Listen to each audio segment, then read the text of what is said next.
This is Sean Dalton. He works for Haylor, Freyer Coon, who happens to insure all of the communities that we work with in New York. So this gentleman works for your actual insurance agency, which should be helpful as we sort of have this conversation today.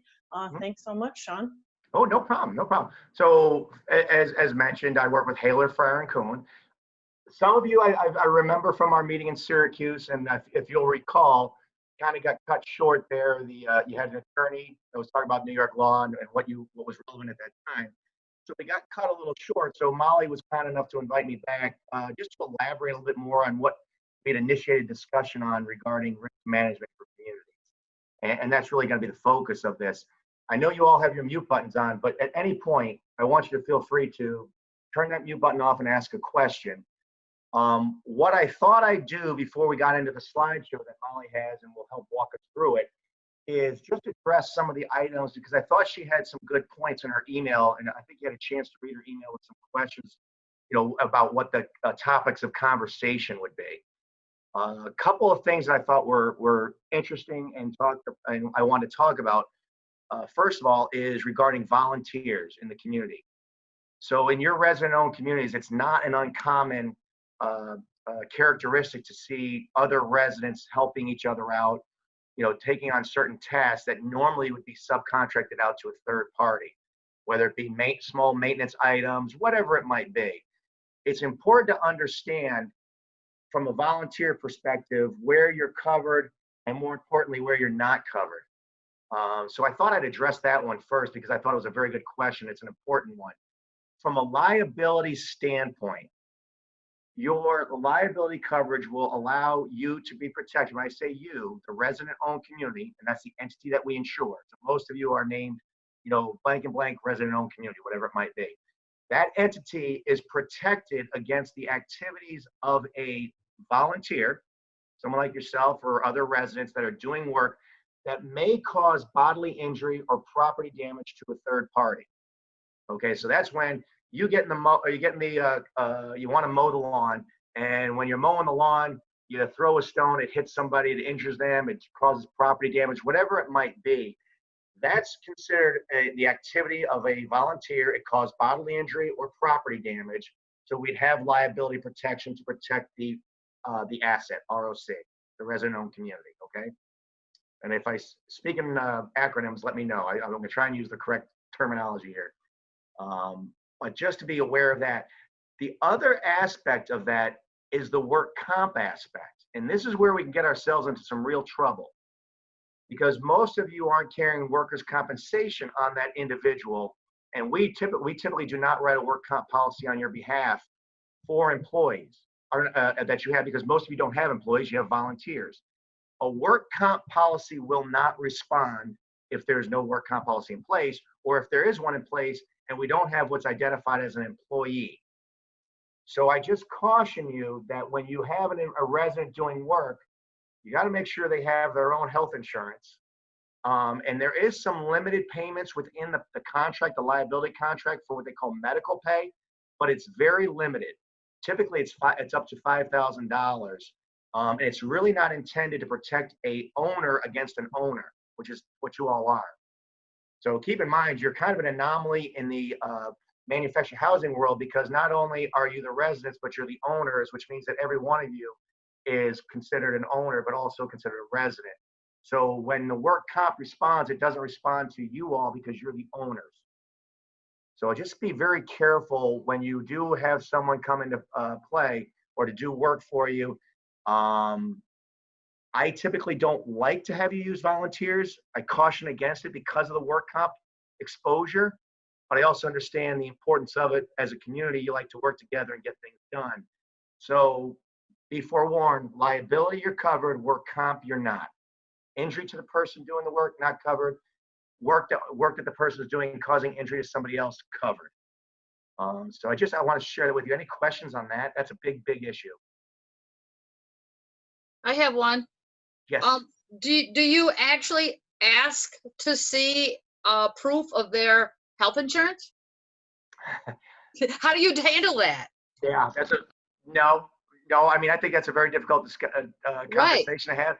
You want to make sure that what I would have is some type of disclosure that Okay, makes it very clear to the individual that you're not responsible for any harm that may come to them while doing the work, that they've got to sign some sort of a disclosure that they understand they're assuming all the responsibility when doing it.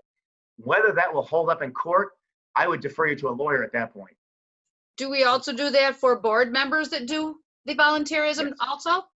Yes, the board members already are acting as volunteers by being on the board. And we're going to get into that a little bit later. But Okay, in terms of the work, typically is your board members that do the work. yeah, And you would like for them to waive some the obligations of the resident-owned community against injury that may happen to them. Whether they're willing to sign that, boy, I don't know. And whether that's going to hold up in court, boy, I don't know. Do I'd you love to have give you an a- answer. I'm sorry. I say, do you or Molly have some kind of blank disclosure we could, put our letterhead on, that type thing? So I have one that we're going to get into a little bit later about Okay. subcontractors. I don't have one Mhm. directly for residents. I could possibly have our team. We have counsel on staff. We could have them draw something up. I'll just share with you. I'd probably give that to Molly and let you disperse it out, Molly. But I would certainly share that with counsel, your local counsel, whoever you're using. Jurisdictions, even within the state of New York, the jurisdictions can vary quite substantially. So what may work in one jurisdiction may not hold up in another. What about a resident that wants to do a fundraiser, like power washing a house or something?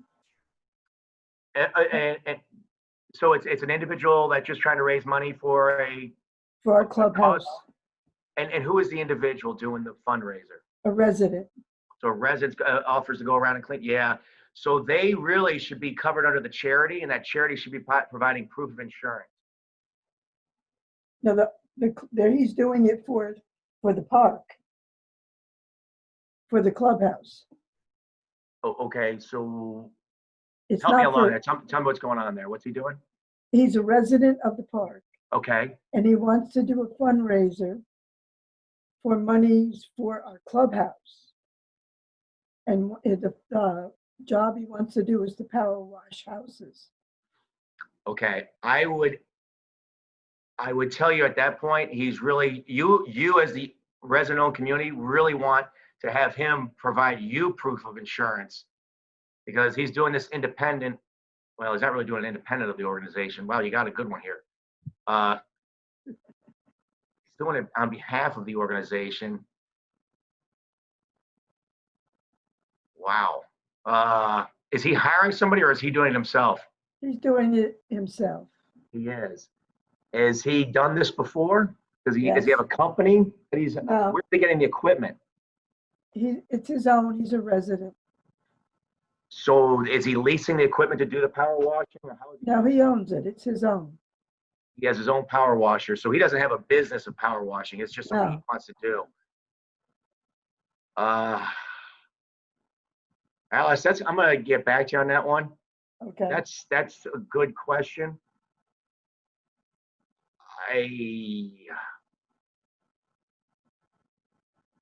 He's offering his services to provide or to help develop dollars for the community. Is he a board member?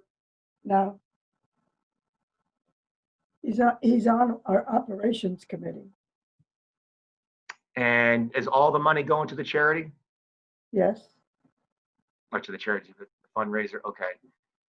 I want to get you a better answer. Okay. That one you got me on. It's early yet. You already got me.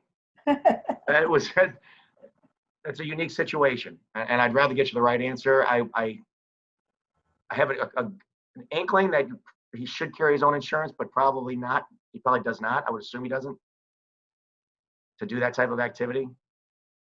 No, I think he's just doing it as a favor and charging a small fee as a fundraiser. So he would typically be covered under our policy for the activity that he does. I just want to make sure that the fundraising aspect of it is covered under the policy. That's all I want to check. Okay. So typically, he's considered an owner, part of the resident-owned community. So he's a named insured. So typically, he would have coverage under the entity. I'm assuming you're using the entity's name when you're doing this. The fundraiser is under the name of the resident-owned community. Yeah. Okay. So my gut is that you have coverage. I just want to confirm that for you. Okay. Any Thank other really good? That was a really good question. Thank you. Any other questions?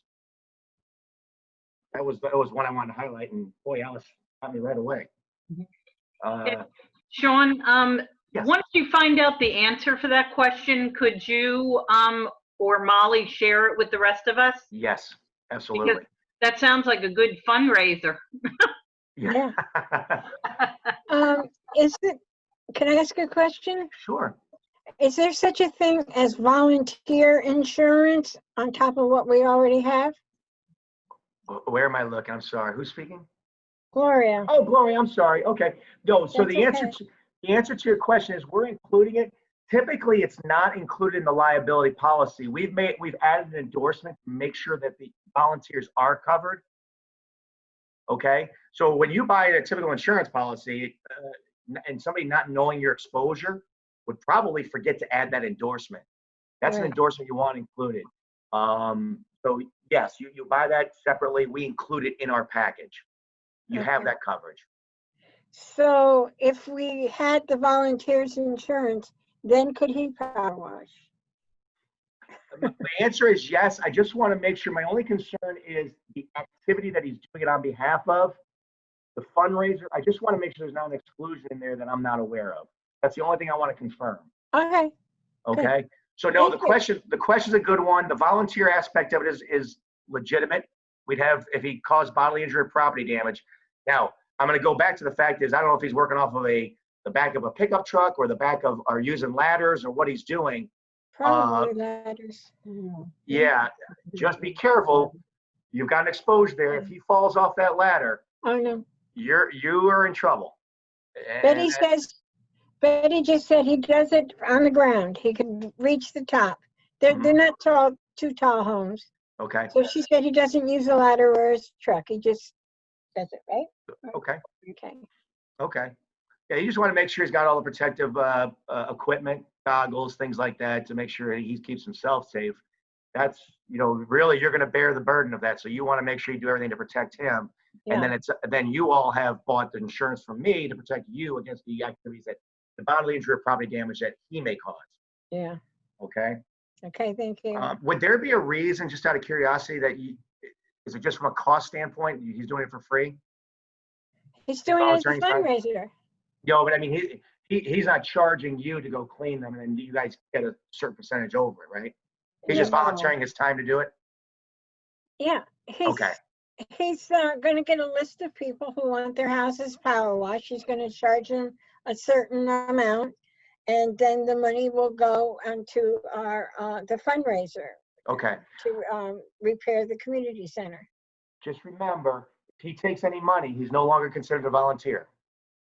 So in other words, if he charges any fee for the service, so let's just say that he charges $100 to power wash, and he Okay. keeps $10. Oh, no. You know what I'm saying? Now you've got a whole different situation going on there. So as long as he's truly volunteering his time, he's truly covered for the resulting damage that he may cause to a third party from Okay. us. The minute he does it, we've got a different situation, which we're going to get into in a little bit. All right. Okay. Thank you. Oh, no. Good. All good questions. One of the other questions I wanted to hit on, I just lost my page. Sorry about that. I'm reading off of a phone, and my eyes are not the best. But to read what Molly sent me. One of the things I wanted to talk a little bit about is what's going on with COVID. And I think this is a good topic. Have any of you all experienced any type of loss of rents or anything like that as a result of people out of a job and they can't afford? Okay. All right. So we got one at least. All right. This has been a big issue. All of your policies carry, and I want to make sure, it's not the answer you're going to want to hear, but I want to make you aware of it. All of your policies carries what's called business income, the loss of income due to a covered cause of loss. And when we think of a covered cause of loss, we think of property damage. So if something should happen where God forbid, a tornado were to wipe out a community, and I hate to use that example, it's so cliche, but I'm just using it for the sake of this conversation. Then the folks can't access their home. They obviously wouldn't pay rent. You have a covered cause of loss. The business income policy would pay those losses of rents until the community is up and available to be utilized by the residents again, right? Under COVID, the way the insurance industry looks at COVID right now, and it's been tested in courts basically in Connecticut, Illinois, and California, and Missouri. It's identified strictly as a virus, no different than it being the flu, and it's not considered, we have no property damage, and we have no covered cause of loss because the virus is like any other thing. It's considered, it's not, it's an uncovered, it's an excluded peril. So there's no coverage for that. I will share with you the one state, every state has come out and dismissed these lawsuits, and the insurance industry has won, except for in Missouri. In Missouri, there's a case that's pending, and I just want to share with you the background in this case, that says that the COVID began in the operation of the business, and the result was the individuals getting sick. And they're going to use, what do they call it? Not civil unrest, government action or whatever it might be, that forced the closure of the business. And they're basing the premise on the fact that the COVID occurred within their premises, at their premises. That's where it occurred. It didn't get brought in from another party. That case has not been dismissed, so we don't know where it's going to go. It'll probably play itself out in the courts. The insurance industry is dead set on fighting it because they don't want to set a precedent that they feel was never the intention of the insurance policy to respond to.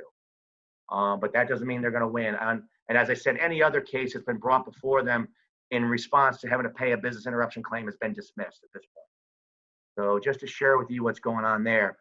The other item is civil unrest. We've seen a lot of that, civil unrest and disobedience, damage to the homes.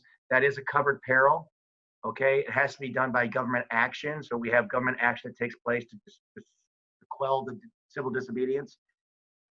You would have coverage there for a business income loss if there was property damage that resulted from it. It's critical to show a loss of income. We just don't pay because, let's just say you will typically have a community of 30 residents and 29 always pay, and all of a sudden that next month 29 pay. The one that didn't pay was because of the civil unrest. Well, we still have the 29 that have paid typically, so you haven't really experienced a loss of income. So you have to show or illustrate a loss of income, okay? In the business interruption policy, just so you all know, let's just say, going back to the hypothetical example of the tornado, where we have a lot of damage or destruction for trees down and things of that nature. An insurance policy doesn't typically respond to that. However, the cost to the extra expense to remove the debris, to create access to the community, is covered under the business income portion of the policy. Just so everyone knows that. So there's a lot of moving parts. You're going to hear about property forms. You're going to hear about business income. You're going to hear about liability. There's a lot of moving parts as we talk to you, and I don't expect any of you to remember all of this. You want to talk to me. When you have a loss, always talk to me because I can give you the insider, at least let you know what form we're going to look at to provide coverage, or maybe I'll say, listen, there's not a form out there where you can find that coverage. But I just want to give you some ideas of what's going on and why that business interruption policy that's included on your policies is so important. There's a lot more to it than what you see. The extra expense portion is very big, okay? So any questions on that? Okay, now we're going to move, if I could, now I'm going to have Molly kind of pull up the slideshow. We can kind of follow along the slideshow and just pipe in with questions as we go along. I'm muted. Are you seeing the slideshow? Yes, you are fantastic. Are You go right to the next slide. Yeah, so all we're doing here is I'm going to outline some of the things that I want to talk to you about. Before I get to the next slide, or Molly goes to the next slide, and some of you might be able to cheat, I always typically ask, hey, what are the 3 types of risk? If you want to go to the next slide, Molly, that'd be great. There's 3 ways to manage risk. One is called risk avoidance, the other is risk assumption, and the third is risk transfer. And just real quickly, think of risk avoidance. I use an example, I use our communities of risk avoidance. So every inherent to your business, your operations, you assume risk. It's just natural. You're going to always assume a certain degree of risk. But there's certain things you may choose to avoid. So I always give the example of a community operator, all the community operators, that elect not to sell homes in your community. Well, you're removing that exposure, that risk. you're allowing somebody else to sell homes into your community or whatever it might be, but you yourselves are not buying homes, setting the homes, and selling the homes. Some communities do that. Okay, risk avoidance is simply choosing to do one thing or another to mitigate or eliminate the risk. Okay, so risk avoidance, if you're not selling homes, you're avoiding risk for the exposure of selling a home. Risk assumption. Risk assumption is where you all assume all the risk and you take the burden of what's going to happen. Think of a risk assumption on an insurance policy. If you look at an insurance policy, what do you think risk assumption would be? Anybody have any guesses? Probably not. Your deductible, right? Your deductible is your risk assumption. You're going to assume the first $500, the first $1,000, the first $10,000 of the risk, and then you're going to give which is the next item, you're going to transfer the rest of the risk to us. Okay? So you can have risk assumption and risk transfer work together. You can have it work independent. And you just say, I'm not going to have insurance. I'm going to assume the entire exposure myself. So they can be intertwined. All three of these can be intertwined for that matter. So that this is an overview of what we do when we talk about risk mitigation and how you handle things. You want to identify as a board member and your obligations under being a board member is to, hey, let's understand what all our risks are in this community, and then let's identify how we want to mitigate those risks. Do we avoid it? Do we assume it? Or do we transfer it? And it's really important as board members that you take the time to do that. You have an obligation to do that. We're going to get into D&O and your obligations under a directors and officers policy and why you would rather do this than have your directors and officers policy respond. So those are always things to look at. And there's a lot of exposures in your community if you think about it. Do you have fuel tanks? Do you have oil tanks? Do you have equipment that's moving around? Any number of things. What exposure you have that are above ground, below ground, whatever it might be. And understanding what those exposures are and how we want to address them. Okay, and those are each community is going to have make their own independent decisions on what they can afford and what they want to transfer. Okay, so moving forward, I like to give an example of risk. Anybody want to guess what this guy's doing? Risk assumption. So I just showed a picture. I thought it was a little funny. The guy gets under the truck and is assuming the risk. That thing falls on him. Good luck. Next one. So what we're going to talk about here is what they call contractual risk transfer. I'm going to use the acronym CRT a lot. This is going to be the most important aspect of your operations for several reasons, which I'm going to share with you in a minute. But what is it? It's identified as a permissible, lawful agreement to pass the required action or responsibility onto another party. So here's what we're doing. We're going to take a contract and we're going to say any responsibility associated with that contract, you bear, meaning the third party. In this case, could be a subcontractor or whatever it might be. That's a risk transfer, right? What is an insurance policy? It's an insurance contract. We bear. So that's what we're doing is lawfully passing the responsibility to another party. And that's what CRT is all about. But we're going to get into the importance of CRT when dealing with contractors in your business. And I'll have you move to the next slide. We're going to talk a little bit about, and again, I'll reiterate as we go along, just ask questions. What's in a contractual risk transfer program? First of all, proof they have insurance. The subcontractor has insurance. Proof they have adequate limits. You'll hire somebody and they'll show you that they have insurance. And then as you look at the certificate of insurance, you'll realize they've got a $50,000 limit. Well, that's not going to go anywhere in today's world. If they, God forbid, they ever cause bodily injury to somebody, they'll blow through that $50,000 before they even get to the liability portion. That's all going to be covered under the medical side of it. So we're going to talk a little bit about what you want to look for and the limits you want to look for in that. You want to create the additional insured status. This is where they agree to cover you all. And then the written contract with a hold harmless agreement. I've explained to you the importance of the contract, but every contract should have language which contains a hold harmless agreement, which basically tells the contractor, you agree to hold me harmless for any activities that may cause bodily injury or property damage that you're doing to a third party. Now, I'll assume the responsibilities for what I do, but you have to assume the responsibilities for what you do. That's what a hold harmless does. Okay? It just places the responsibility on that party that's doing the activity. Okay? And I'll have you flip to the next page. Anybody have any questions yet? No? Okay. I actually did.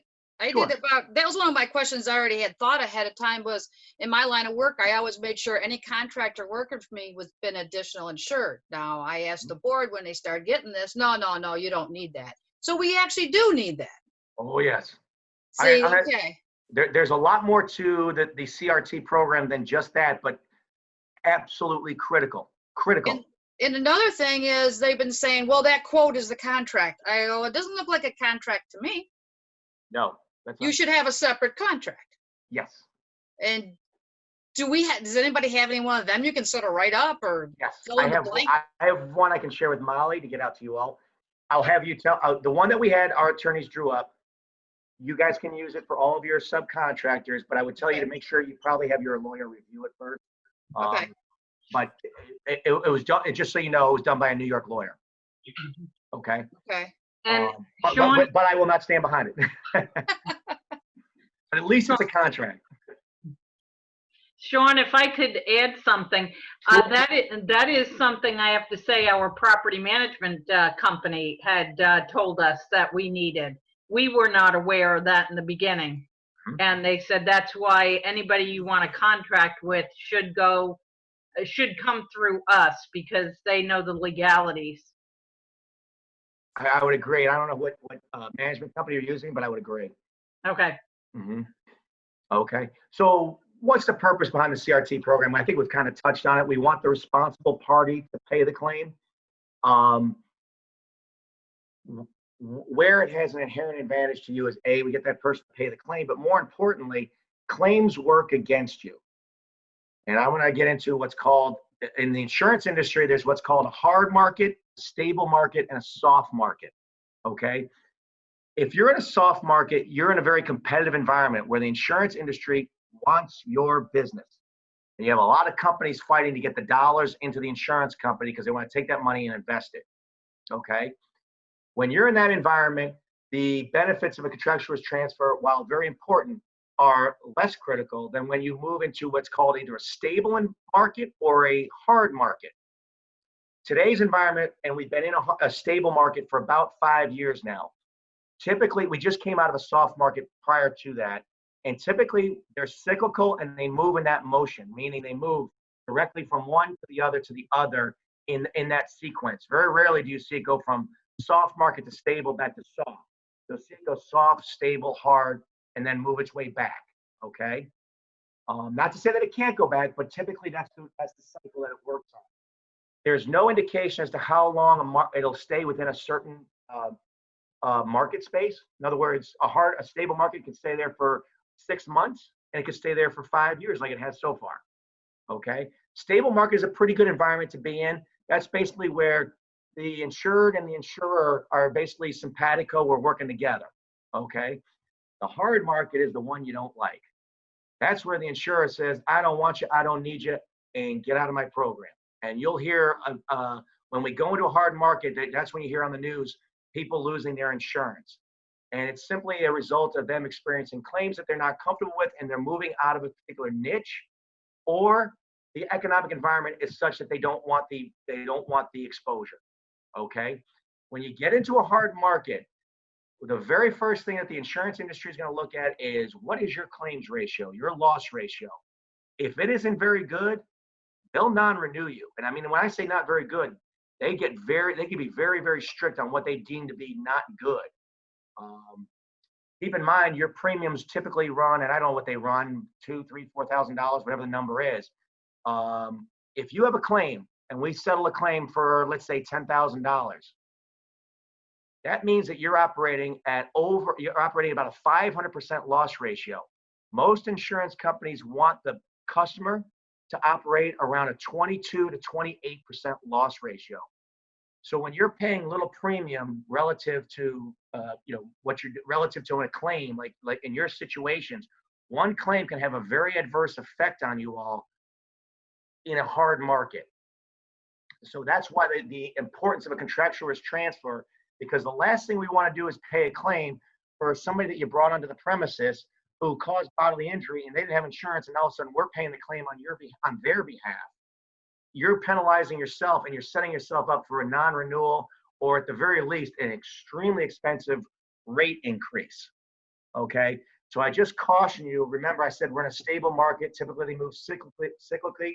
So I would say that our next market will probably be a hard market. Don't know when it's going to be. I don't anticipate it coming over the next year or so, but who knows how this COVID thing's going to play out with the economics of the country. Okay. You always want to show the CRT program to your underwriters, and we'll talk more about that because you all deal with us, so we're fine with that. I'll let you skip to the next slide. Here's another example of risk assumption. Just a guy getting crazy. I show these pictures because you're going to tell your guy out, whoever it might be, hey, can you go fix this? And next thing you know, you're going to look out the window, and that's what he's doing. No good deed goes unpunished. That's kind of what happens here. Hey, I can handle it. Don't worry. Hey, thanks a lot. You're doing me a favor. Oh, there's your favor. You just assumed a lot of liability. So I show that as that example. So you're moving on. Thanks, Molly. I appreciate it. When you get to contractual risk transfer, and I think somebody mentioned talking about being an additional insured. I forgot who that was. Okay. I'm sorry. Okay. So getting the Beth, I'm sorry. Now I can see your name. Getting to understanding what contractual risk transfer involves in being additional insured is a little bit more complicated than what people think. Most people will get a certificate of insurance, and you'll be named as what's called the certificate holder. Mm-hmm. And you say, oh, when you show me a piece of paper and say, Sean, look, I got this certificate. They have insurance. Yeah, but you haven't gotten what you call additional insurance status. All that means that you are proving to me that they have insurance. They have not transferred or assumed the risk of what they're doing. They're simply saying, I have insurance and you have insurance. And by the way, if I screw up, we're both going to pay. And I'll pay to my limits and you'll pay to your limits. Okay, so you haven't achieved additional insurance status just yet. The next step is, let's leave it on this page for a little while. The next step is to have them name you as an additional insured, which is done at the request of the contract you're going to have in place with the hold harmless agreement. In that is what they call insuring requirements or insuring language. Every contract has it. One of the elements is the hold harmless language. The other aspect is you, Mr. Subcontractor, are required to carry X amount of dollars of insurance or insurance to provide that to us and name us as an additional insured. Okay. So then what will happen is you'll get a certificate of insurance. You'll be identified at the very bottom under the certificate holder box as the one holding the certificate showing they have insurance. Right. And then there's a remarks section. In the remarks section, it's going to say the name of your resident-owned community is now identified as an additional insured. Okay? Boom. You think we're done? We're not quite done. If I had myself named as an additional insured, I showed you that I had certificate of insurance, named as a certificate holder. You hired me, and I showed you that I named you as an additional insured, but I did not have a contract with you. The additional insured status is meaningless. The language in the additional insured endorsement says we will agree to make you an additional insured by contract. If you don't have the contract and you've done the other two steps, you've completely washed out the whole process. Okay, so Beth, you made a very good point getting the additional insured, but it's important that not only are you a certificate holder, not only are you an additional insured, but you also have a contract in place with that person. Okay, so I just share that with you. Those are really the three elements that you need to what they call contractually risk transfer, to transfer the risk to the appropriate party. Okay. Now I'll have you move on, Molly. Sorry about that. Any questions so far? This is an example. I'll move you past the example just in the sake for this sake of time. Here's an example of a certificate. If you look, and I don't know how well you all can see everything, but at the very bottom of the box, it's going to say certificate holder. In this case, it's Wide Waters. If everybody can see that, can they see that? Yeah, right there where it's highlighted. That's the certificate holder. That means that they're showing you, meaning Wide Waters now knows that this party, whatever the name of the company is up on top, has insurance. And they have $2 million limit of insurance. Okay? Then, if you look right above it, that's what they call the remarks section of the certificate. That's where we find that they're naming them as an additional insured. They're identifying the additional insured endorsement number, as well as the fact that it's as required by written contract. If you can read that, you'll see that's exactly what it says. We Sean, agree it's a to make- little hard to hear you. Sorry, it Yeah. sounds like you're going in and out a little Oh, I'm bit. sorry. Okay. No, it's okay. Can you hear me okay now? Meh. Okay. Let me know if you can't hear me. Just jump right in. But if the section right above the certificate holder is the section that identifies the remarks, which is where you're named as an additional insured, and where it's saying it explicitly that it's done by written contract. Okay. Is everybody hearing me okay? I just want to make sure. It's a little bit like going in and out. I'm not sure. Yeah, I had to do something with my audio on the other one. I can't amend. So I've had to amend it on other ones that I've done. I probably need to do it on this one. I don't know where to amend the audio. Oh, view options. Let me see if I can do it here. Another video. Nope, I can't do it. Well, let me know if you can. I'm going to try and talk as loud as I can. But please let me know if you can't hear me. It's good now. Is it good now? Okay, I'm going to hold this up. Maybe it's my microphone. Okay.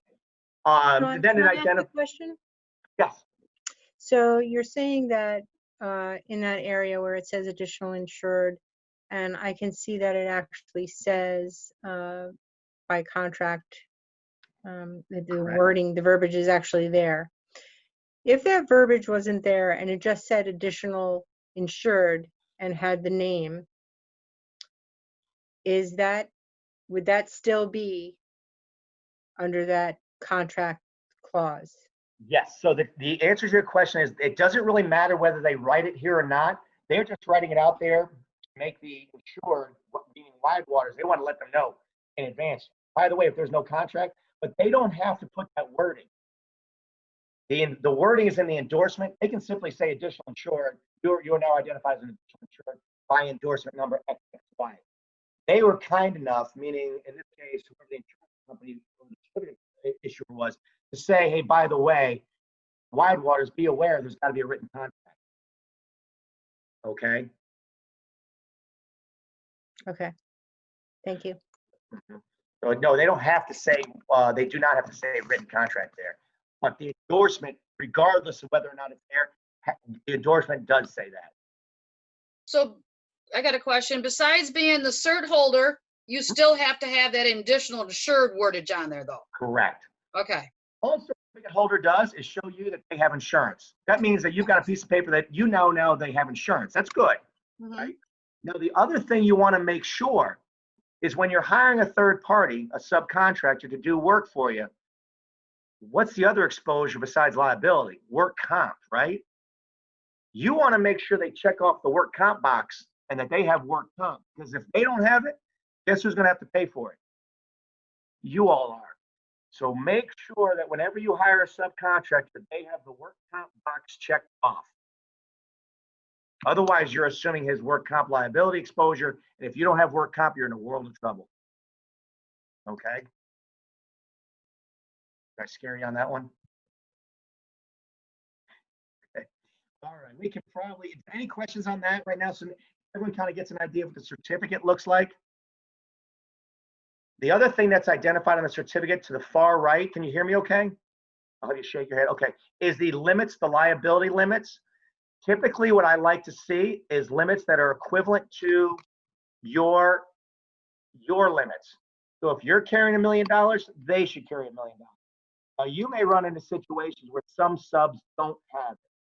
The minimum they should have is 300,000, the minimum. I'll share with you that typically a sub to go from 300,000 to $1 million of insurance, cost is negligible. So they should bump it. They really should. It's not going to cost them that much more, and it provides that much more protection, A, for them, but B, for you as well. Because remember, as an additional insured, if the premium or if the claim goes beyond 300,000, then we start to pay.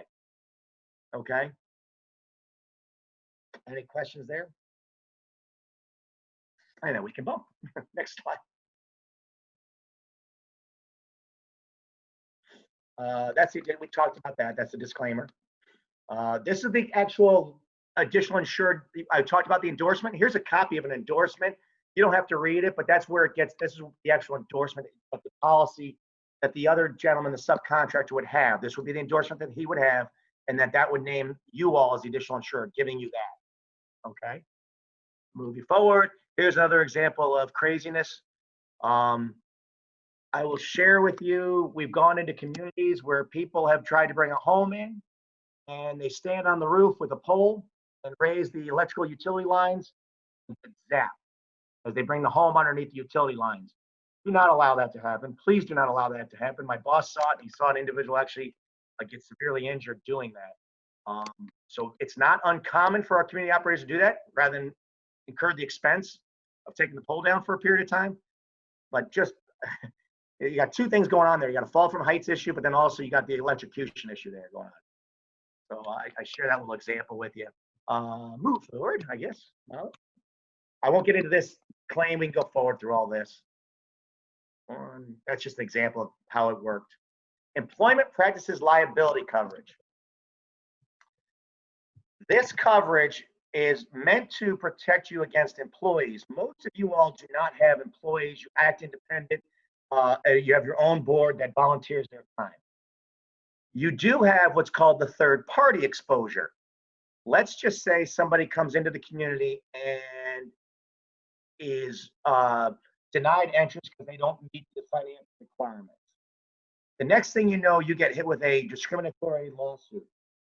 The third party enforcement of employment practices liability is designed to protect you against that discrimination claim that may come from somebody who maybe is living in the community that you have to evict, unfortunately, or somebody who is trying to get into the community who maybe doesn't qualify and they get angry and allege that you discriminated against them. We throw this into your policies. It's just a nice coverage to have. Typically, I don't see the exposure in your resident-owned communities. I do see them in other communities, but it's a nice coverage to have in the event that you did ever experience that. You typically do not, very rarely does this end up in court, and very rarely does it involve paying in any type of claim beyond the legal side of it, okay? Most folks, once you show them that, hey, we didn't allow them in, they didn't meet our financial requirements, here's the results of their financial background check, here's all it is, you can back it up and you can say it wasn't a discriminatory act and it gets thrown out. It may cost you $25,000 to get to that point, though. That's what this coverage is really designed to do, is to protect you against the legal side of it, although it will pay for any indemnification afterwards. Okay, so just to be aware of that coverage. And we can do the next one. This just talks a little bit about the type of claims. I don't think that's too terribly important for DPLI. Dealers physical damage. Is anybody selling homes in the communities, in their communities? We have one. Okay. Do you buy your own homes? Beth? We just bought a new one, our first time only. Well, other than that, we've had people that walked away and gave them to us, and we've sold them, as is. This is a brand new one that we are in the process of getting ready to sell, and okay, possibly we have insurance on it, is what I was told. Okay, good. I hope so. I hope so too.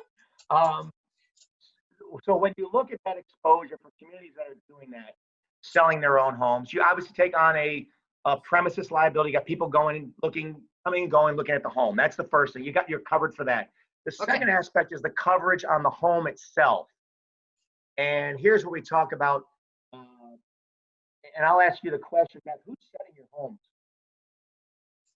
I can't hear him. Oh, who's setting your homes? McLaughlin said it. Okay. Can you hear me better now? Keep talking. Okay. I don't know if you can hear me better now. I'm trying to get you to keep on. The other was breaking up and warbly. Okay. It's yeah, that seems to be better. What we have was we got an independent contractor to do the pad. McLaughlin came back. They're out of Lock. They sell homes. And they came back and set the home. Okay. And we're in the process of getting, the electric, the water, the gas, all that hooked up right now. Okay. And stairs and all that stuff. So you had a contract with them. You had certificates of insurance. You were named as additional insured and all that good stuff, right? I have no idea. I'm not privy. Okay. Going forward, we'll do that. But anyway, you now own the home. You're going to sell the home yourselves? Yes. Okay. So you've got the exposure of maintaining that home while it's there, and you would buy what's called open lot coverage, which protects the home for losses, wind and things of that nature. Okay. you're going to see, and I want to, as long as you guys didn't set the home, right? None of you all were setting the home. No, we haven't done really anything to it. We might Okay. do some landscaping. That's it. Okay. All right. When you sell the homes where people just give them to you, what's the contract reading? I have no idea. I hate to say this. It's just Okay. embarrassing. I haven't seen one. I don't Okay. know. Obviously, once you sell a home that somebody just gives you title to for whatever reason, I think that's what's laid out. I can't hear. Okay, somebody just gave you title to the home and they walked away from it? Well, basically, they're older homes, and they just, they owed money, and they gave it to us. Okay. So when you turn around and sell that home, you're getting all the liabilities that go with that home, just so you know that. Mm-hmm. And there's a possibility that the liability may not be covered by our insurance contract. Well, thankfully, we don't have any more. We had 2 previously, and we're working very strongly on relationships that when they do leave, it's sold properly. Those were like the junkiest ones on here. We don't have them anymore, that type. So that should be over and done with. The Okay. new home is what we're doing now. Okay. All right. I'll have you flip to the next page, and Molly, we can kind of skip this part. Is anybody, just out of curiosity, does anybody have rentals in their communities? Have we all? None of you are doing rental homes, right? No. A couple actually have some we stick do. built. Yeah. Yeah, Okay. yeah, Brittany Terrace does. We have just one. Okay, but not rental mobile home, just rental home. It's a Right. stick-built home, yes. All right. So obviously, you know your obligations to maintaining the home, because the liability now moves to the inside of the house. So if they slip and fall in the bathtub, it's your problem. If the home catches fire and there wasn't a smoke detector, there wasn't access to a what do you call it? Not a hydrant. Help me, a extinguisher and things like that. So you just make sure you do your whether it be semi-annually or annual audits on the home for safety reasons. Make sure that all the stairwells that have railings, things of that nature. I'll tell you that typically that's where most of our claims come from. Is going to be from a rental home, somebody slipping and falling either inside the home or up and down the stairs to the home. Okay, you can flip the next page, Molly. You can flip. I'm sorry, flip. You flip that one. Flip that one. Flip that one. Sorry. Okay, I want to go back to slip and falls. Okay, if you go back one slide, Molly. Okay. Number 2, and I don't know if you all have individual mailboxes or you have cluster mailbox centers. I We think have a everybody center. has, Mhm. has a cluster. Okay, that is one of the major areas for slip and fall claims. People are going to their mailbox, up in your area where you get a little bit of snow and ice. You typically got to make sure that those areas where people may congregate are completely salted and filed. What's more important is to document that you've done it. Now, we have a snowplow log that is made available. Do you all use third parties to do that? Yeah, So everybody. nobody's doing it themselves, right? We don't have people in the community going around. Okay. Well, we just do they do the roads, but like around into the mail center, we always do a little bit there, and on the office stairs and stuff like that we do. Okay. Document when you do it, and I'll provide that to Molly, a cool. snowplow log, and all you gotta do is write down time of day and what you did. Okay. Because that's typically where we'll see a claim. Your model homes, Beth, you have a model home, your steps and walkways, make sure that they're on their way up and down to look at the home, that they're cleaned up. And you want to make sure that you mark any water or sewer pipes that are sticking out of the ground. Okay. Obviously, when you're up in the Northeast like you all are, there's a lot more exposure because of the snow and the ice. So I caution you there. And the documenting those times that you plow or ice or sand rather is very important. Does a subcontractor need to do that also that we hire? So he'll do it himself. You don't have to Okay. worry. If you're using a third party, you're okay. Yep. If you're not using a third party and you all are doing it, then you need to do it. So you mentioned around the cluster boxes and around the office, you want to document that. Will do. Okay. Okay. I can have you go forward. Here's another big one. Hopefully you all have language in your leases regarding animals and pets. And you obviously have some type of language that restricts the breed and size of the animals. Okay. I'm also very keenly aware of fair housing, and I know what's going on with fair housing. When it comes to dogs or service animals, there's two types. There's what's called the therapy animals, and there's what's called the service animals. They're very distinct and different items. There's three. Go ahead. There's three. There's actually the service, the emotional, and the therapy, with New York State saying you can't discriminate against service and emotional. Correct. Okay. Yeah. So depending on the state you're in, therapy and emotional can be the same. In your state, they separate them out. Okay. Yeah. So the service animal, highly, highly trained animal. By law, there's nothing you can do to discriminate against that animal. It is allowed to go where it wants, when it wants. But we don't have a concern. They're so well trained. They're used to identify and help people out that have certain handicaps. A very important animal, and we encourage the use of them. Obviously, you don't ever want to discriminate against them. When it comes to the fair housing issue with therapy and emotional support animals, you really can't discriminate there unless it's unreasonable. Oh, Okay. Now, where do we go with unreasonable? That's the great word. Fair housing doesn't want to define it. Okay. So, but you can look at fair housing and say, okay, if I have a manufactured home and I have 12 therapy dogs, that can be defined as unreasonable. Okay. If I have an ostrich, as they did in Pennsylvania, that was identified to be unreasonable because there's only so much room. You have to make reasonable accommodations, but you don't have to go beyond reasonable accommodations. Okay. Now, a lot of folks will defer to the insurance companies to define reasonable and unreasonable for them. I'll share with you that the insurance industry has remained fairly static, neutral, or quiet on this issue because they don't want to get themselves caught up in fair housing.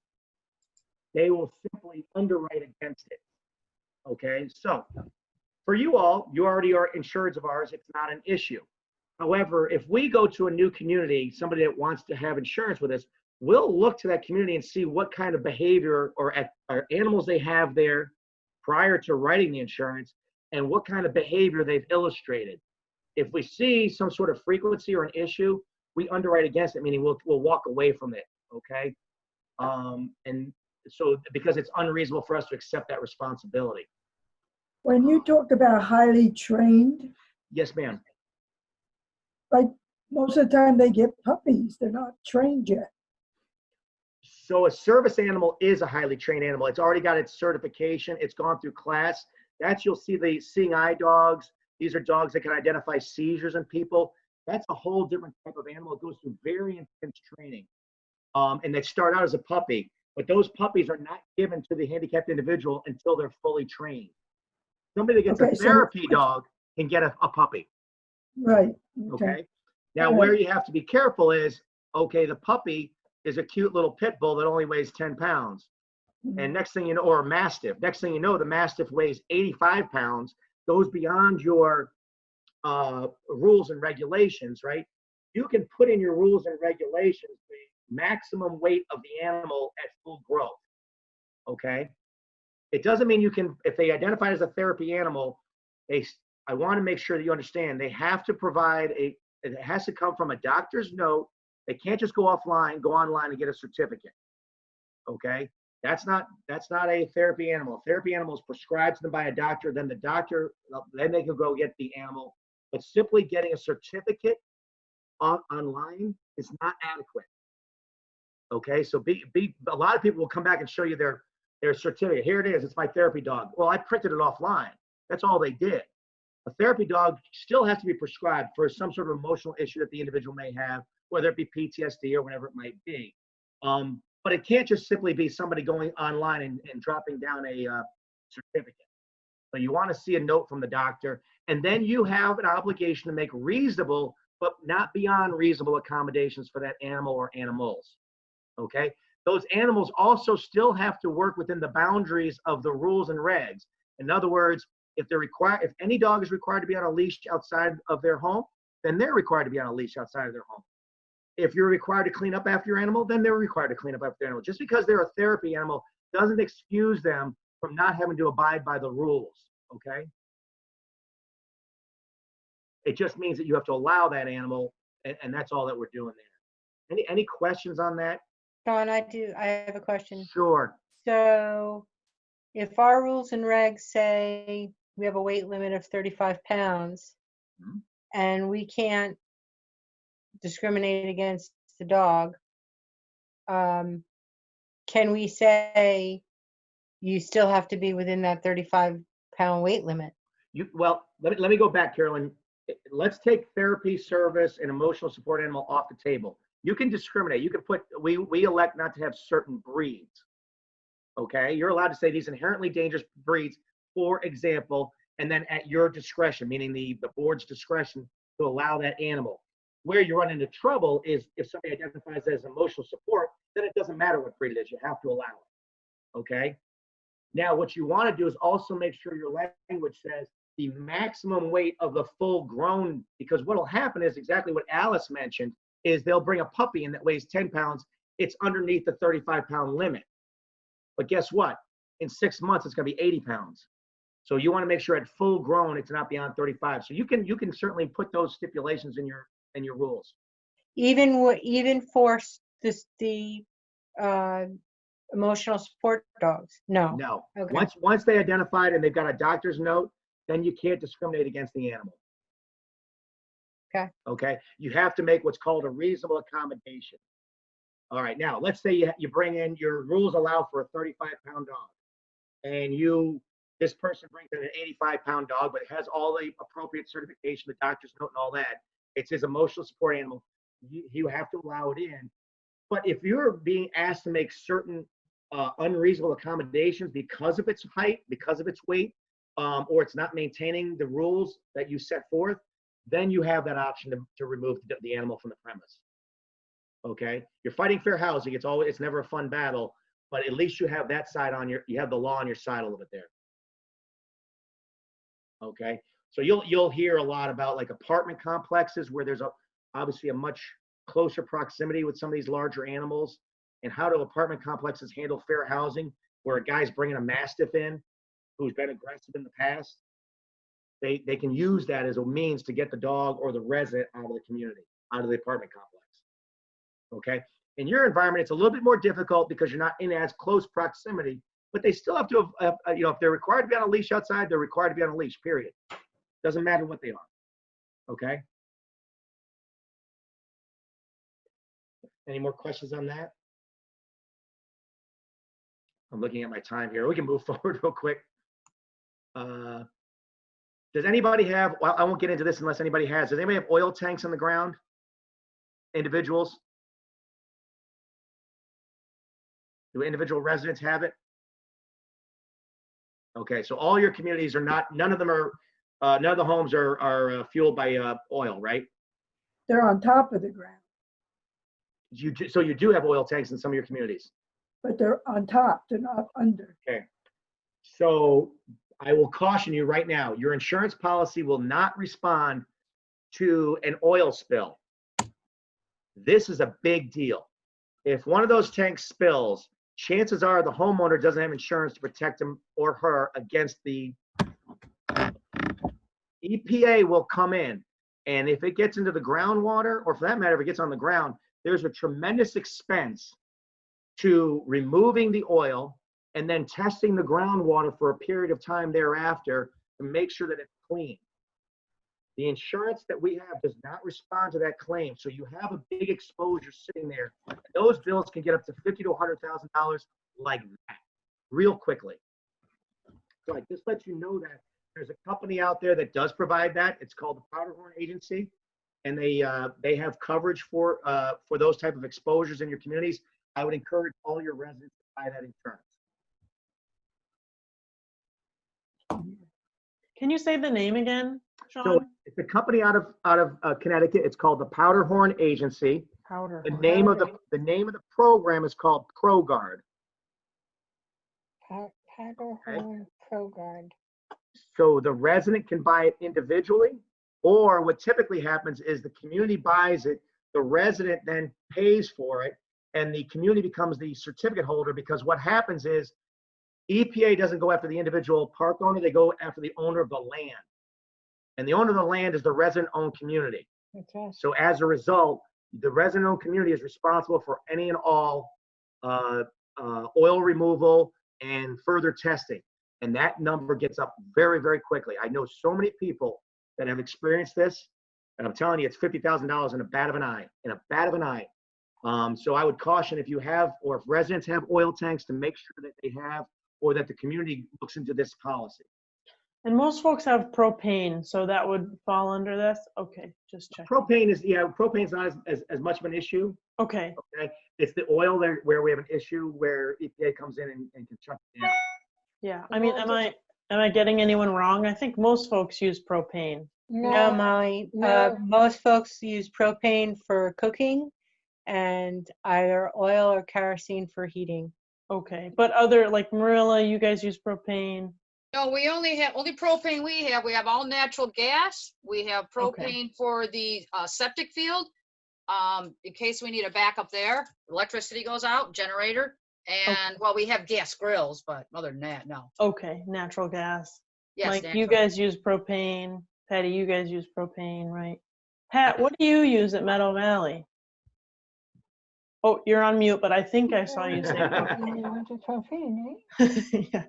Okay, just checking, because I was realizing I wasn't even sure the difference. So thanks, Sean. We have only, I think, 2 homes with propane heat. The rest wow. is kerosene out Okay. of 44 homes. Okay. So just another thing to do as a board member, you guys should probably do this, whether it's once a quarter, whatever it might be. Walk your community. Those residents that have oil, make sure that the tank is stable, it's on flat or a cement pad, and has a retention basin at the bottom to catch a spill. No, that's just grass underneath them all. Okay, so you know that if that spills, you're in trouble. Okay. Okay, the resident may or may not have coverage, probably not, and EPA doesn't care if the resident does because they're coming after you, not them. Oh, yeah. Mm-hmm. So the catch basin is really, if at the very least, have it on level ground, graded property with a catch basin. They can put some stone down, grade the property, and then put a catch basin. You want to catch it before it gets out in the land. So Oh, boy. Yeah, that's just something to share with you to think about. Yeah. I'm full of all kinds of good news here. I promise. This is talking about what you can do. Most of you have. Molly, is this available to everybody, this slideshow? Yes, I think I Okay. sent it to you in advance, but I'll resend it after the fact. Yeah. Because there's some information you can do to help make sure that the resident has the appropriate amount of insurance and stuff, letters and stuff like that. Next item, let's see, I don't think there's any much more. I get into kiddie pools and things like that. The importance of the resident, making sure that they have insurance and they have a homeowner's insurance. They may or may not be able to name you as an additional insured. You'd like to see them do it. Typically, most insurance companies that handle the homeowners will not do it. Okay, and it's a very difficult thing to track, so I wouldn't worry too much about that.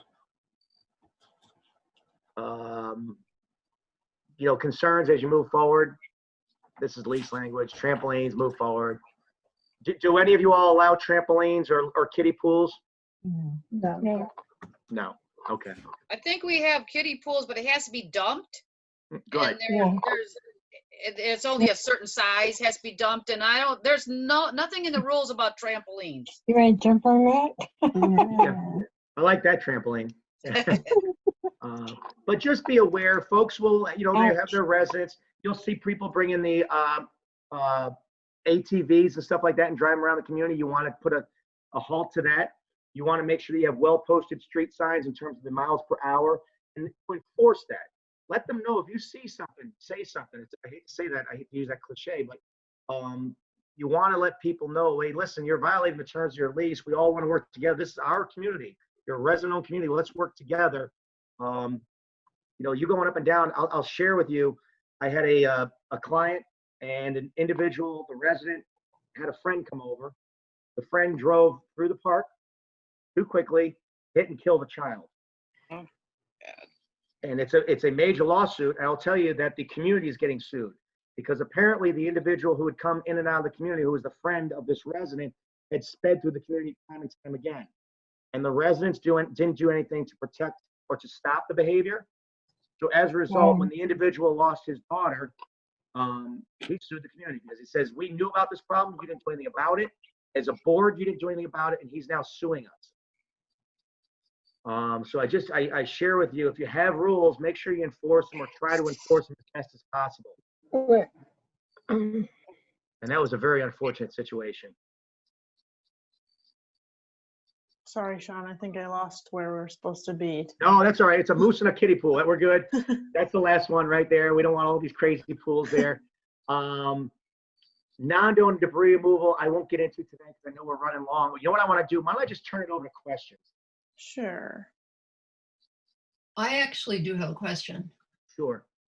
Okay, so it's two questions. If a resident or a guest gets injured or worse while breaking a community rule, who's responsible? Resident or a guest? Yes, breaks a community rule and in the process of breaking that rule gets injured or worse. So give me an example. In our community, the rule says that there's no access to the lake from individuals' homes. Okay. So if someone breaks that rule and gets hurt in the process, who's responsible? We are. The resident-owned community is responsible. Okay, so that's an issue. And Well, here, and now let me preface that. What will happen is typically an allegation or a lawsuit will come forward. They will allege that while the rule was in place, you didn't take enough action. You were negligent in the actions that you took to protect or prevent that person from going there. So therefore, they're going to sue you under that premise. Whether they win or not is not important. It's up to us now to come and defend you. Okay? Okay, so I'm a resident, so I would have to inform the board That somebody's breaking that rule. Yes, because what happens is at that point, you want the board to respond to the resident and say, we were made aware that you're violating this rule. That's a rule, that's a violation of the lease and could result in your eviction. So you definitely got to be proactive there because God forbid somebody does get hurt doing something that you don't allow. Okay, so I'm going to say this to Patty. We have an issue with somebody going down to the lake and accessing it from a residence location. Okay, so I'm officially informing you. Number two is that if a boat is left unattended, is that considered an attractive nuisance, and who's responsible for that? Sure. Whose boat is it? It's a guest of a resident. Get it out of there. Patty, that boat by the lake has to come out. Okay. Can you get Patty in trouble? Yeah. Can you put it in writing, Mary Louise, so I can bring it to the board? This verbal statement is not enough? Well, I've never been down there, so I don't even know exactly where the boat is. I don't know that kind Okay, of. all you have Plus, to I'm do is sure- take a look and it's right there. I'm sure Sean would say documentation, more is more in terms of documentation. So I would writing it absolutely down agree. is good. I like the idea that Patty had to put it in writing. No, the other thing I would ask you is, does the lake or whatever, do you allow boating on it?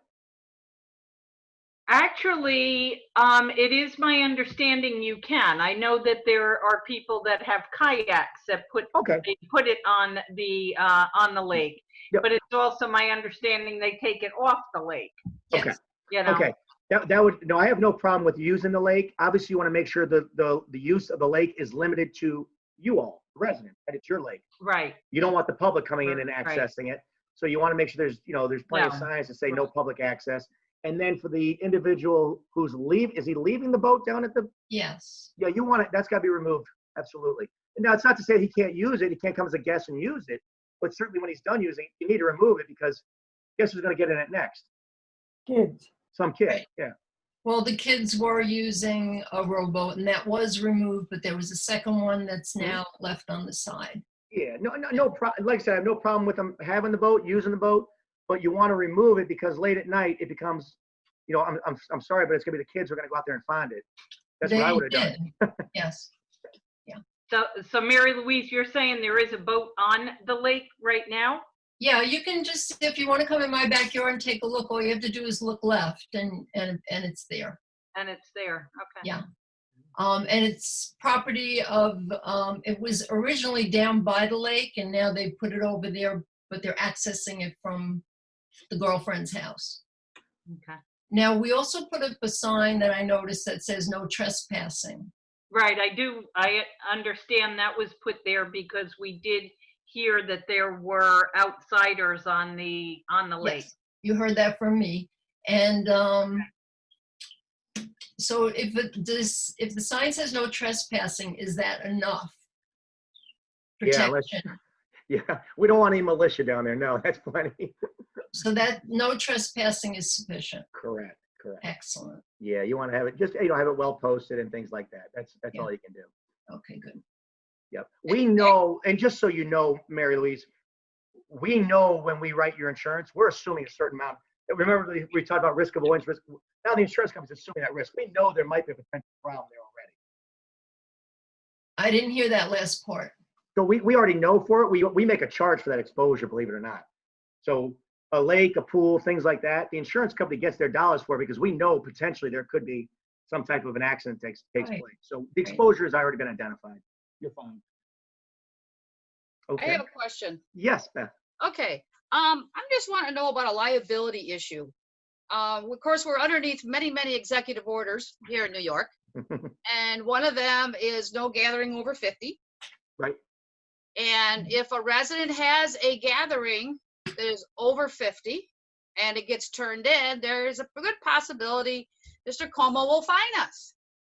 Where does that fine rest upon? Even though we all own part of it, we don't actually own that little piece where it's at. Is the park liable to pay them fines, or is the resident that did it? Typically, and you're asking me to talk to us how Cuomo's enforcing that law. Are you all hosting the party or is somebody else hosting the party?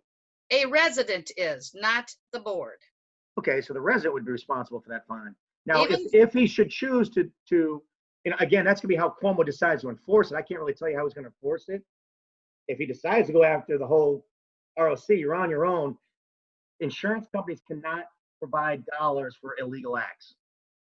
Right. Well, yeah, I was just wondering, I understand the insurance wouldn't cover it. I was just wondering about a legality end to it. Since they don't actually own the piece, you actually lease that little bit of land. The home is yours. You Right. lease the land and you own a part of the corporation. So it's actually on the corporation's property. So who's liable for the fees? My guess is probably going to go back to the community, but my question to you all, especially as board members, is to make sure that your residents are notified, hey, we still have to comply with whatever the state law is at that time to respond to COVID. If the law says, and you want to make sure you promulgate that out there, listen, we're still adhering to, and we have to adhere to this law. If we see a party of 50 or more people, that's a really big party, by the way. But if I wish I had that many friends. But if they have that many friends, you got to go in there and say, listen, guys, we've got rules we got to comply with. We can't afford to pay this fine. Okay.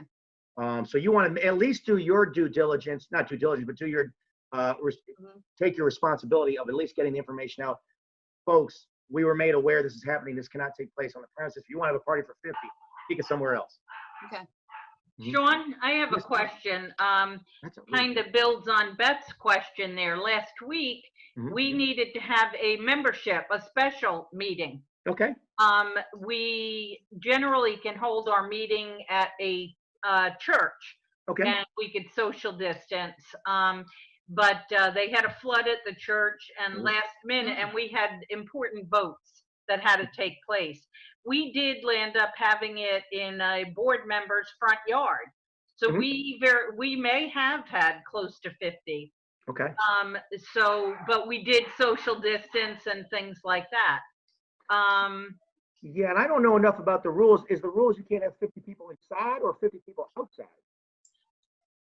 Total people, I think. Inside I think or it's outside? gatherings of 50. full Gatherings. Stop. So he doesn't just, it doesn't matter whether you're inside or outside. It's just gatherings of 50 no matter what. I think. I'm Okay. not sure. I'd have to look at the executive Yeah. order again. Yeah, I wish I could speak to that, Patty. I don't know enough about what, we got our own problems down here in Baltimore. I can only imagine what you guys are going through up there. Mhm. Yeah. But I would just tell them, you let your residents know, we still, hey, regardless, we've got to abide by, we may not like it, but we've got to abide by it. Because Right. the resident community, which is each one of you all living there, whether you're a Yeah. board member or not, you're still an owner. So Mhm. let's comply with the law because we don't want to have to pay a fine. Right. And Patty, I do think from your votes, if I'm remembering the number correctly, it was like 47. It So was I think close. that Yes. we Yeah. were okay. And you Yeah. did have a virtual option, We did which have a was virtual good. option. Yes. Yeah. Yes. Yeah. Okay.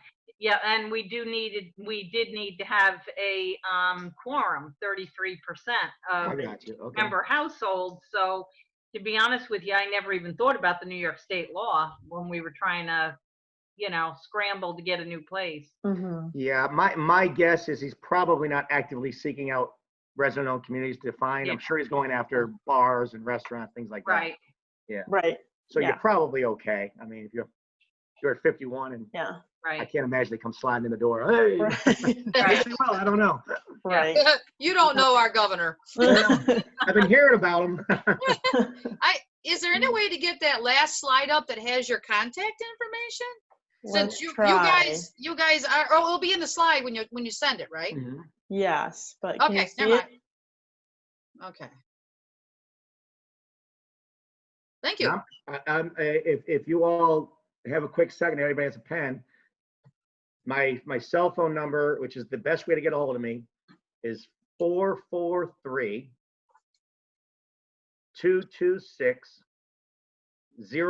443-226-0129. And I share that with you because I'm not up in the home office, which is the 800 number. So if you're going to get a hold of me, that's the best way. Oh, okay. Okay. So again, it's 443-226-0129. I'll also share with you that we respond to what's called the first named insured. The first named insured is the only person I can respond to. So in this case, it has to be a board member. Okay. Okay. So if a resident, just so you know, if a resident were to call in and ask for information about the policy, he or she cannot get it. They're named insureds, but they're not first named insureds. So the only people that we can correspond with are you all, board members. Mhm. Okay, just to share that with you. And then And Sean, we will confirm that before we answer questions, just because we've gotten into situations where somebody was a board member and then got off and used information against us. So I'll share that with you. We'll always confirm it first. and then Sean, say it's a week or a month from now and folks have a specific insurance scenario that they would like to run by an insurance agent. Are you the person to call with that Yes. question? Myself or Debbie Gates. Debbie Gates at the 800 number. Okay. Okay, Great. Debbie And is I have the. Debbie's contact Yeah. info I can share with Okay, folks too. okay, perfect. Yeah. So Debbie Gates, just so you know, we manage the program nationwide. To give you a little background on us real quickly before I let you go. So we have what's called the pen. It's not like you're coming to us and then we go out and find insurance companies. We act as the insurance company, which is Hanover. We have our own underwriting staff, our own claims staff, our own account management staff. So we're no different than a carrier. We're what's called a managing general agent. The carrier doesn't know anything about manufactured housing and is relying on our expertise. So they've turned everything over, what they call the program, over to us. So typically when you go to an insurance agent, then he'll go out and try and find markets. And that market may or may not know anything about manufactured housing. This is all I do all day long. I sit on the National Board of Directors, which is MHI. I sit on 5 state boards. I sit on an East and Northeast board, which is a conglomeration of about 12 different states. So I'm very active in the industry, and it goes to the program that we put together for you all, for ROC that you all adopted. We put that together knowing what your exposures are, which is some of what we talked about. Actually, one more question on that line is the fact that we're going through refinancing. And Okay. if we happen to find a refinancing that's not ROC, will you still represent us as a home, a mobile home? Why would you leave? Why would you leave Rock? It's not going to be up to me. I guess it's going to be up to the board and interest rates. I'm loving it, but Okay. Well, I would encourage you to stay with Rock because they do a fine job. So that's my number one thing. But regardless, yes, we would take it. okay. Yeah, it's separate. Okay. No, I know it's separate, but No, I mean, just for Yeah, your insurance, like your attorney, all that stuff Yeah. is. Mhm. Yeah, no, Your we would have, no, contracts. once we're on it, we're more than happy to stay on it, but I'm very, and speaking on behalf of Molly here, does a very good job with their resident communities and working with their customers. I appreciate it. We do too, actually. I make decisions, but We appreciate Miss Molly too. okay, good. Well, I'm right here, so you have to say that. Right? I want to recognize that we're 22 minutes over, Yes. so, but any last questions before folks get their evening back? Well, fair enough. Well, thank you all for your time. I really appreciate it. And don't hesitate, call me if anything comes up. Molly, for putting all this together. Poor Molly went through heck to get me to get stuff done for her. I apologize to her in No, advance, not at but all. she I mean, put it all together this and was does her amazing. did her usual great job. So thank you, and thank each one of you for participating. Yeah, Great thanks so info. much, Sean. Yeah, Okay. Thank you. Sean. Thank you. All Very right. informative. Thank you all. Thanks, Take care. Thanks, Mike. everybody.